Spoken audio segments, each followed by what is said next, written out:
弟弟，你跟小佳是不是在一起了？你跟我说实话。你怎么会这么问呢？别人粉丝都说三更半夜的碰到你俩吃宵夜，你说你俩有没有在一起？我的话怎么说？什么叫不知道怎么说啊？在一起就在一起，没在一起就没在一起呗，直接说不就完了？那你还是问一下小佳吧，看看她怎么说。行吧，那你把他叫过来吧，我自己问他。好，我找她。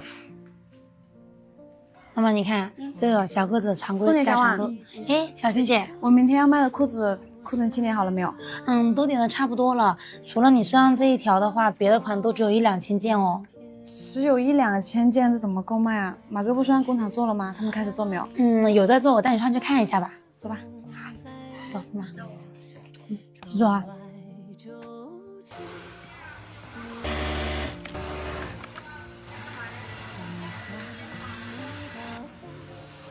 小欣姐，你看这些工人们全都在做我们的裤子。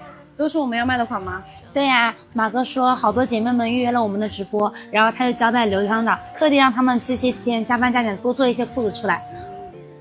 主要是怕不够卖啊，我们太便宜了卖的。你看前几天随便播一场就卖出了3万多条，这次肯定更多。但是这个小欣姐没办法的，因为一个工人一天就只能生产那么多件嘛，只能说谁抢到就是谁的了。不能保证每个人都有。行吧，我们去前面看一下。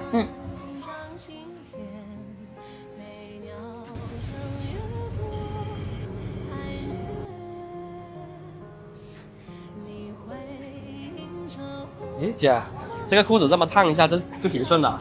肯定啊，这熨斗几百度的温度，我们裤子出厂前啊都会让师傅烫一下，不然姐妹们收到货皱巴巴的，谁会喜欢？有道理啊。这个裤子是我个人非常喜欢的，弯刀裤的设计，像我们胖一点的姐妹穿一点都不显胖。对呀，而且这个面料摸着的好舒服，还是加绒的。这款肯定是爆款。小欣姐，你这个价格定这么低，我觉得每个款都是爆款。不是我想把价格定这么低，是我知道姐妹们挣钱都不容易，我想替她们省钱。那肯定啊，你看我们品质在这里，随随便便外面不得卖几百块钱，你才卖多少钱？反正这一次我们先小试牛刀嘛，如果说之后他们喜欢的话，我们就多备一点。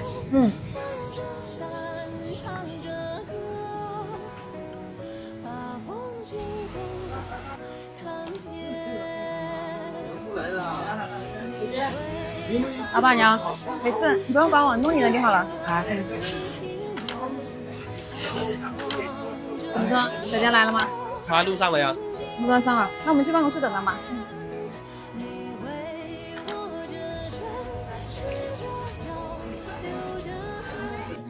小佳，哎，小欣姐，上林。小欣姐，你今天找我是有什么事儿啊？我想问你俩现在什么关系啊？能不能给我透个底？我俩好朋友啊。真的只是好朋友吗？比好朋友好那么一丢丢吧。男女朋友？哎，不是小欣姐，你别再问了，我俩有分寸的。你们两个太默契了。你看，要不这样，明天我要给姐妹们分享裤子，你俩要是没事的话，过来给我当模特。那小佳，你明天有空吗？那小欣姐都说了，那我必须得有空啊。行，那就这么定了。姐妹们，明天我给你们准备了100个款式的裤子，市面上基本有的裤型我这都有，一件也是批发价。你们记得调个闹钟，点个预约，顺便我们明天再聊聊他们俩的事。哎呀。